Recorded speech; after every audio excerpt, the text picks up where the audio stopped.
Good morning, सुप्रभात, नमस्कार मंडळी. आज 15 मे 2025 सकाळचे 5:45 वाजलेत आणि मी आणि अतुल दादा आत्ता कुडाळमधनं माणगावमध्ये जाण्यासाठी निघालो आहोत. कुडाळ ते माणगाव हे 15 किलोमीटरचं अंतर आहे. मंडळी, ज्यांनी मागचा एपिसोड बघितला नसेल त्यांच्या माहितीसाठी सांगतोय की काल पुण्याहून माणगावला 400 किलोमीटरचा प्रवास करून मी आणि अतुल दादा कुडाळमध्ये पोचलो आणि आता माणगावमध्ये जातोय, जिथं परमपूज्य वासुदेवानंद सरस्वती टेंबेस्वामी महाराजांचं जन्मस्थान आहे. त्याचसोबत त्यांनी स्थापन केलेलं सुंदर दत्त मंदिर आहे, तिथेही आपण जाणार आहोत. आणि दुसरी महत्त्वाची गोष्ट म्हणजे मंदिराच्या पाठीमागं असलेल्या डोंगरावर एक गुहा आहे, जिथं स्वामी महाराज ध्यान धारणा करत असे. त्या स्थानाला पण आज आपण भेट देणार आहोत. हे सर्व दर्शन झाल्यानंतर पुण्याला परतीच्या प्रवासात आज मी आणि अतुलदादांनी नरसोबाच्या वाडीला जाऊन दर्शन घ्यायचं ठरवलंय. त्यामुळं माणगावातून नरसोबाच्या वाडीला कसं जाता येईल या रस्त्यांची पण माहिती आज आपल्याला पाहता येईल. या रस्त्यांच्या माहितीचा उपयोग त्या भाविकांना पण होईल जे नरसोबाच्या वाडीतून माणगावला येण्याचा विचार करत आहेत.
याक्षिणी मंदिरात देवीचं दर्शन घेतलं आणि मग इथून बाहेर पडलो ते दत्त मंदिराच्या इथं जाण्यासाठी. मित्रांनो, काल तुम्हाला म्हणालो तसं दत्त मंदिराच्या पाठीमागं असलेल्या टेकडीवरती आज आपण जाणार आहोत. आणि याची जी पाऊलवाट आहे ही मंदिराच्या पाठीमागनं किंवा जे मंदिराचं जे प्रसादालय आहे त्यातून, त्याच्या शेजारून आपण पाठीमागच्या भागात पोहोचतो. इथून ही एक छोटीशी पाऊलवाट जी शेताच्या बांधांवरनं जाते ती आपल्याला टेकडीच्या पायथ्यापाशी त्या जंगलांपाशी घेऊन जाते. टेकडीच्या पायथ्याला सिमेंट कॉन्क्रीटमध्ये अशी ही पाऊलवाट बांधण्यात आलेली आहे. एक गोष्ट यांनी खूप छान पद्धतीनं इथं केली आहे ती म्हणजे ही पाऊलवाट बांधताना खूप कमी उंचीच्या आणि दूरवर अशा यांनी पायऱ्या केलेल्या आहेत. त्यामुळं गुहेकडे जाणारी सुरुवात आपली अगदी आनंदाने आणि आरामदायी होते. याच मार्गावरनं आपण थोडा वेळ पुढं प्रवास केल्यावरती डाव्या बाजूला आपल्याला एक सुंदर कुटी उभारलेली दिसते. हे आश्रम आहे परमपूज्य गुळवणी महाराजांचं. आम्ही जेव्हा आलो होतो त्यावेळेस याचं मुख्यद्वार बंद होतं, म्हणून मग आम्ही पुढे वरती गुहेकडे जायचा निर्णय घेतला.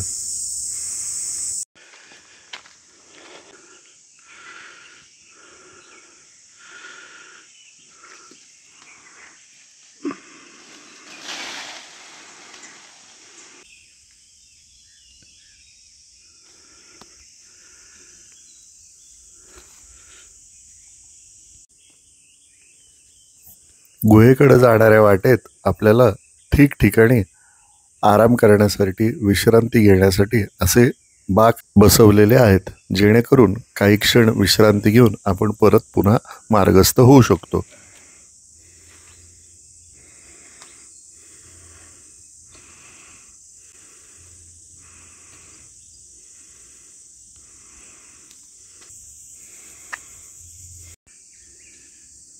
गुहेकडे जाणाऱ्या मार्गात एके ठिकाणी चढाई थोडी खडी आहे आणि वरती आल्यावरती आपल्याला ही चढाई किंवा ही खडी चढाई जाणवते.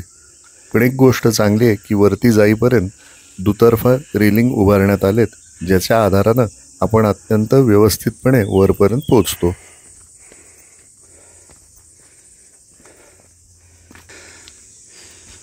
मित्रांनो, समोर जी मोठी शिळा दिसत आहे तेच ते स्थान आहे जिथं परमपूज्य वासुदेवानंद सरस्वती टेंबेस्वामी महाराज हे ध्यानधारणा करत असे.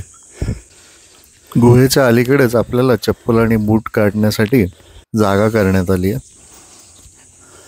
या गुहेच्या बाहेरच आपल्याला स्वामी महाराजांच्या जीवनाचा एक अल्प परिचय करून देणारा माहिती फलक देखील वाचायला मिळतो.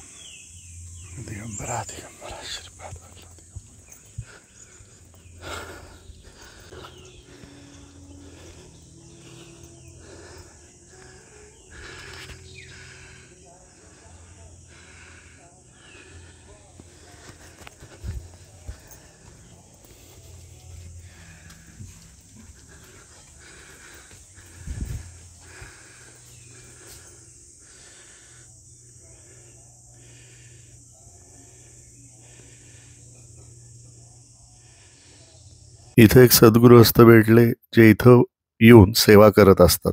नाव काय आपलं? कुडाळकर. आत्माराम कुडाळकर. आत्माराम कुडाळकर. कसं वाटतं अतुल दादा? एकदम छान. हा प्रवास कसा झाला गुहेपर्यंत? एकदम छान. सगळं शरीर हलकं झालंय. मनात भीती होती हो येण्याआधी, हो. आता एकदम छान वाटतं. श्री गुरुदेव दत्त. श्री गुरुदेव दत्त. वासुदेवानंद सरस्वती महाराज की जय. 372 पायऱ्या आहेत ना एकूण या? 372 पायऱ्या आहेत. पण केल्यात व्यवस्थित आहे पाय वाट पूर्ण. छान परिसर आहे, जंगलच आहे. मधला एकच टप्पा जिथं पायऱ्या उंच आहेत, बाकी मग पूर्ण पाऊलवाट छान आहे. सगळी संपूर्ण जांभा दगडात त्यांनी बांधली ही वाट आणि खाली तर सिमेंट कॉन्क्रीटचंच केलंय त्यांनी सुरुवात.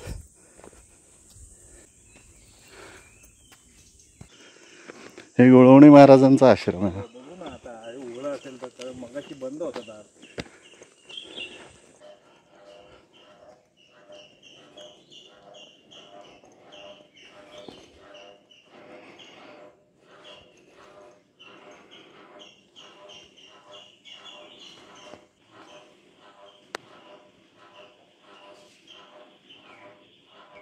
गोळवणी महाराजांचं मठ आहे, तिथं दर्शन घेतलंय. हा जास्वंद किती वेगळा आहे बघितलं? हा, डोळ्यांना सुखावणारा हिरवा रंग आहे ना, हा नाही कुठे. खरंय, अगदी खरंय.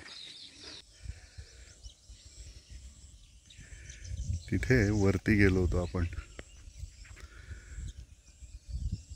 तिथे महाराजांची गुहा आहे. असं या जंगलातनं आपण इथून बाहेर आलो या पाऊलवाटेतून. आणि आता आपण पुन्हा मंदिराकडे चाललोय. इथून आता मी आणि अतुल दादा हॉटेलवर जातो, फ्रेश होतो आणि दुपारचा प्रसाद घेण्यासाठी पुन्हा येतोय. मित्रांनो, माणगावातनं बाहेर पडून कुडाळमध्ये पोचलो तोपर्यंत सकाळचे 8:45 वाजले होते आणि मग कुडाळमध्येच आम्ही ब्रेकफास्ट करण्यासाठी थांबलो. कुडाळमधलं पोटोबा छान आहे ना, इडली वडा एकदम छान, एकदम बेस्ट. कुडाळमध्ये ब्रेकफास्ट करायला आयडियल आहे, छान आहे. ब्रेकफास्ट करून आम्ही आमच्या रूमवर परतलो आणि आता आमचं पॅकिंगला आम्हाला सुरुवात करायची आहे. त्याआधी आमच्या या रूमची तुम्हाला माहिती देतो. ही एक डबल बेड रूम होती, AC, हे वॉशरूम असं होतं अटॅच्ड, आणि एका दिवसासाठी याचं टॅरिफ होतं 1700 रुपये. एक तासभर विश्रांती घेतल्यानंतर आम्ही बॅगा भरल्या, खाली काउंटरवर आलो, पेमेंट केलं आणि आता इथून आम्ही पुन्हा दत्त मंदिरात जातोय. त्यानंतर मंदिरातून श्रींचा प्रसाद घ्यावा. थोड्याच वेळात महाआरती सुरू होईल. आम्ही पोचल्यानंतर थोड्याच वेळात महाआरती झाली. महाआरतीत सहभागी झालो, त्यानंतर दर्शन घेतलं आणि मग लगेचच प्रसादाच्या रांगेत उभं राहिलो, प्रसाद घेतला आणि मग आता इथून आम्ही बाहेर पडतोय. श्री गुरुदेव दत्त महाराज परत बोलवा लवकर, बोलवल्याशिवाय आम्ही येऊ शकत नाही. मित्रांनो, आज गुरुवार होता आणि भाविकांची आज प्रचंड गर्दी होती. मे महिन्यातल्या सुट्ट्यांचे दिवस होते. परगावून आलेले पण बरेच भाविक होते, त्यामुळे इथं असलेलं पार्किंग हे पूर्ण तुडुंब भरलेलं होतं. बाहेर पडणाऱ्या वाटेत दुतर्फा गाड्या लागलेल्या होत्या आणि अशा याच्यातून आम्ही माणगावातून बाहेर पडलो. मित्रांनो, आता आपल्याला माणगावातून आकेरी नावाचं एक गाव आहे जे सावंतवाडीच्या दिशेला आहे. आपण तिथं वळतो. माणगाव ते आकेरी हे साधारण 6-7 किलोमीटरचं अंतर आहे.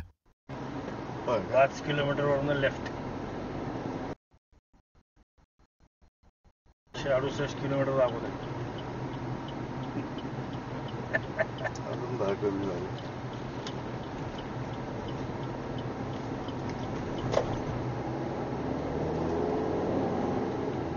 आकेरी गावाच्या अलीकडे असतानाच छान पावसाला सुरुवात झाली, पण हा पाऊस फारसा काही पुढे लागला नाही. येणार बरं का मध्ये. 1:30ला निघालोय आपण. माणगावून 1:30ला निघालो, एवढं लक्षात ठेवा. बघायचं म्हणजे पुढच्या वेळेस आपण वाडीला दर्शन घेऊन इथं माणगावला येऊ शकतो, राहू शकतो एक दिवस, दुसऱ्या दिवशी परत काकड आरती करून निघू शकतो. मंडळी, आजच्या रस्त्यांचा अंदाज अजून नाही आहे आम्हाला, पण हा एक विचार आलाय की पुढच्या वेळेस वाडीला दर्शन घेऊन माणगावात मुक्कामाला यायचंय. थोड्याच वेळात आम्ही आकेरी गावात पोहोचलो. इथून आता आपल्याला डाव्या हाताला वळायचंय ते आजऱ्याकडे जाण्यासाठी, आणि हा जो मार्ग आहे किंवा हा जो महामार्ग आहे याला वेंगुर्ला बेळगाव महामार्ग म्हणतात.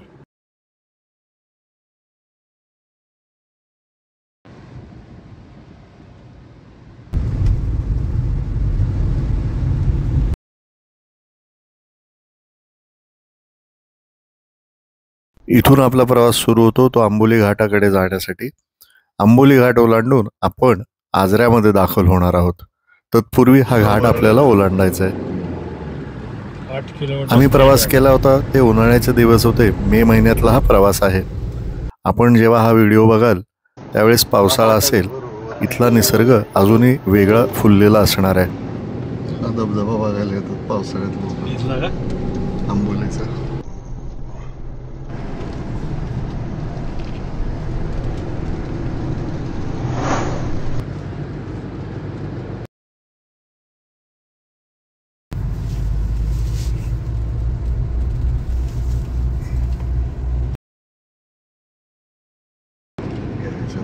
हे स्पॉट पाहिलं होतं, पण धबधबा आहे असं माहित नव्हतं.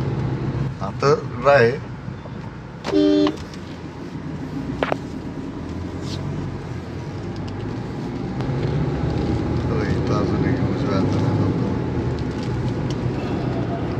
छान सगळं पर्यटन विभागानं बांधलेलं आहे. सुंदर नजारा.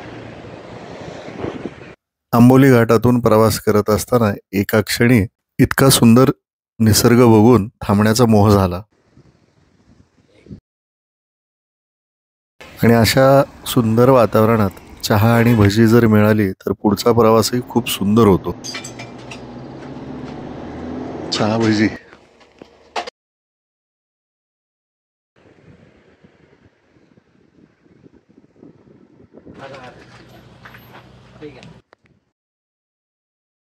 भजी खायची.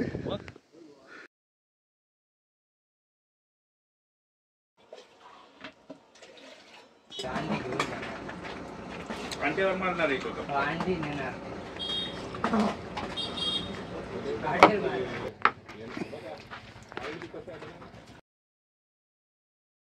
नाही, त्याची टेस्ट आहे ना ती खाऊन बघा तुम्ही. खमंगपणा का? आंबोलीचा घाट समाप्त. आंबोली घाट समाप्त. आता आपण आंबोली गाव ओलांडतोय आणि आंबोली गावातनं आता आपला प्रवास आजऱ्याच्या दिशेला होतोय. आजरा. अरे पण हा आपल्याला बेळगाव साईडला जायचं आहे ना, आजऱ्याहून दाखवतोय रस्ता. जायचं का मग आजऱ्याहून?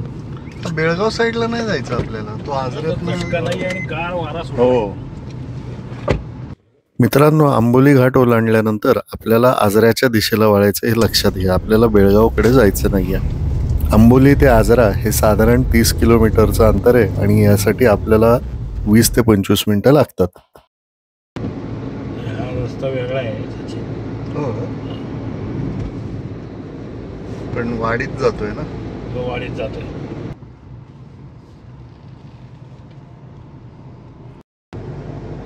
धुकं पडलंय पुढं तर. काय का पाऊस आहे? नाही, धुकं आहे म्हणजे ढग उतरल्यासारखं.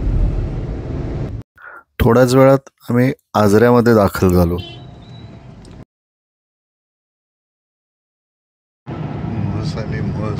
आजऱ्याच्या पुढे काही किलोमीटर आपण पुढे आल्यावरती हा कॉन्क्रीटचा रस्ता सरळ पुढे जातो, तो गडिंग्लजकडे. आपल्याला मात्र डाव्या बाजूला वळायचंय. आजरा शहर ओलांडून आपण काही किलोमीटर पुढे आल्यावरती आपल्याला डाव्या हाताला वळायचंय, ते उत्तूर कडे जाणाऱ्या रस्त्यावरती.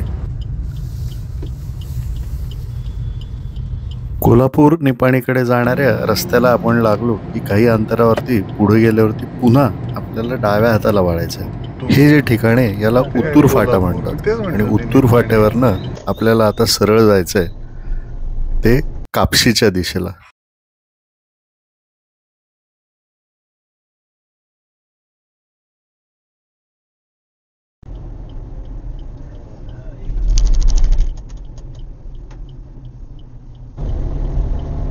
या रस्त्यानं काही अंतर पुढे गेल्यावरती रस्ता उजवीकडे वळतो आणि आपल्याला उजव्या हाताच्या रस्त्यानं पुढे जायचंय. कुठला रस्ता आहे? वडियाल रोड. या मार्गाने जसं आपण पुढे येतो एक छोटासा घाट म्हणजे एक 4-5 वळणांचा घाट म्हणता येईल तो लागतो. हा छोटा घाट उतरून आपण उत्तूरमध्ये पोहोचतो. पण कोल्हापूर पण दाखवतोय ते. उत्तूर गावात चौकात आपण पोचतो आणि या चौकातनं आपल्याला उजव्या हाताला वळायचं आहे. उजवीकडे वळून आपल्याला सरळ 16 किलोमीटरचा प्रवास करायचा आहे, तो कापशीपर्यंतचा. हे अंतर जरी 16 किलोमीटरचं असलं तरी गाव भागातले छोटे रस्ते आहेत, त्यामुळे या प्रवासासाठी आपल्याला अर्धा तास लागतो. थोड्याच वेळात आम्ही कापशीमध्ये पोचलो. कापशीमधून आता आपल्याला पुन्हा उजव्या हाताला वळायचं आहे, ते निपाणीच्या दिशेला जाण्यासाठी. इथून निपाणी 16 किलोमीटर अंतरावर आहे. मंडळी, आजऱ्यानंतर आपल्याला कर्नाटक आणि महाराष्ट्र राज्यातील काही भागांमधनं प्रवास करायचा आहे आणि हे दोन्ही राज्यांमधले अंतर्गत रस्ते अत्यंत सुंदर आहेत, डांबरी रस्ते आहेत.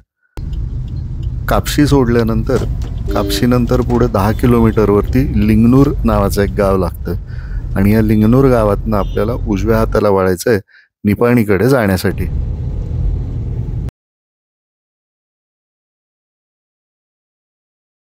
लिंगणूरमधनं आपण कर्नाटक राज्यातल्या रस्त्यांवरनं प्रवास करतो आणि पोचतो निपाणीमध्ये. ब्रिज क्रॉस करून पुढे जायचं. नाही, ब्रिजच्या अलीकडे लेफ्ट घ्या. होय का? परत थोडंसं पुढे जाऊन परत त्या साईडला जायचंय. अच्छा. निपाणी शहरात पोहोचतो आपण. तिथून आपल्याला या पुलाला लागून जो रस्ता आहे तिथून प्रवास करायचा आहे आणि इथून थोडं पुढे गेल्यावरती या पुलाच्याच खालून एका मोरीतून आपल्याला पलीकडे वळायचं आहे. अशा पद्धतीने आपण महामार्ग ओलांडून पलीकडे पोहोचतो ते निपाणी शहरात.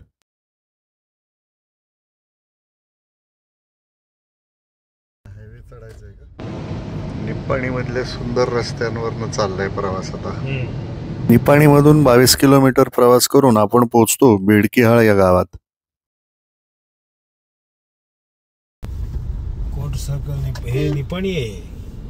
निपाणी झालो का? हो. अच्छा.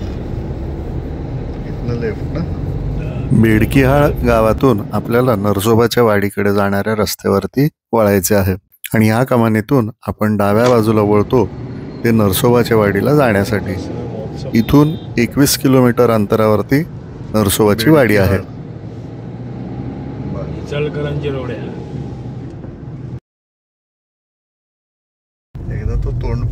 इथून 21 किलोमीटरचा प्रवास आपला सुरू होतो आणि मग वाटेत ही गावं ओलांडत आपण महाराष्ट्र राज्यात प्रवेश करतो.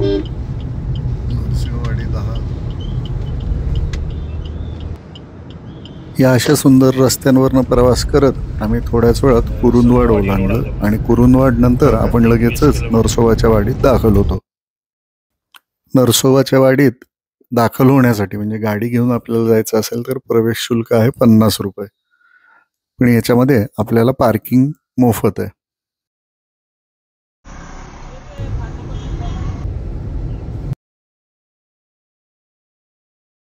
आपल्याला किती तास लागले आपल्याला? 3 तास 50 मिनिटं.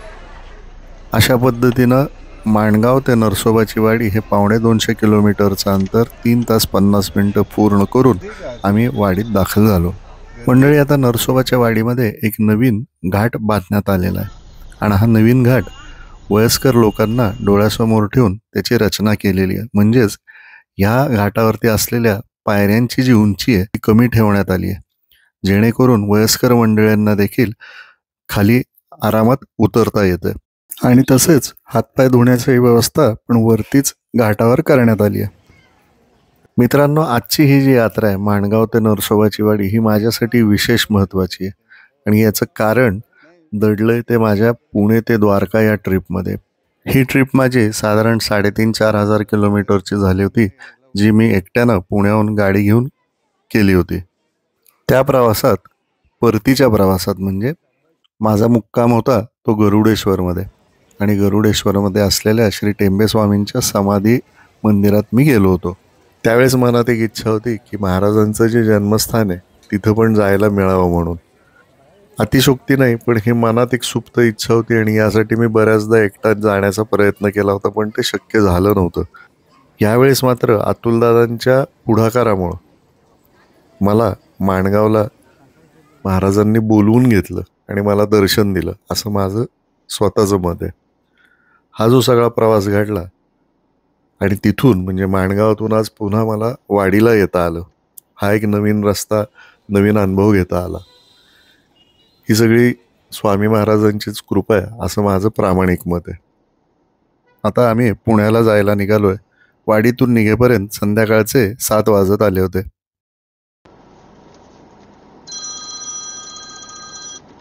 हॅलो, निघालो आम्ही वाडीतनं. आता मध्ये भूक असेल तर जेवण करू आणि येऊ 12 वाजेपर्यंत. मंडळी, आज माणगाव ते नरसोबाची वाडी हा प्रवास केल्यानंतर एका गोष्टीचा आता विश्वास बसलाय की पुणे ते नरसोबाची वाडी आणि नरसोबाच्या वाडीहून आपण माणगावला एका दिवसात पोहोचू शकतो, दोन्हीकडचं दर्शन घेऊ शकतो. आणि परतीच्या प्रवासात आपण माणगाव, कुडाळ, राजापूर आणि मग जमल्यास रत्नागिरीवरनं पुढे किंवा मग त्याच मुंबई गोवा महामार्गावरनं आपण तामिणी घाटातून पुण्यात पोहोचू शकतो. पण एक गोष्ट मात्र नक्की आहे, हे बोलवणं तिथनं यावं लागतं, तर हा प्रवास उत्तम निर्विघ्नपणे पार पडतो. या संपूर्ण प्रवासाची माहिती देण्याचा एक छोटासा प्रामाणिक प्रयत्न केलेला आहे आणि आपल्याला जर हा माझा प्रवास आवडला असेल तर माझ्या चॅनलला लाईक करा, शेअर करा, सबस्क्राईब करा आणि लवकरच भेटूया अशाच अनोख्या एका प्रवासात. तोपर्यंत सुखी राहा, आनंदी राहा. धन्यवाद.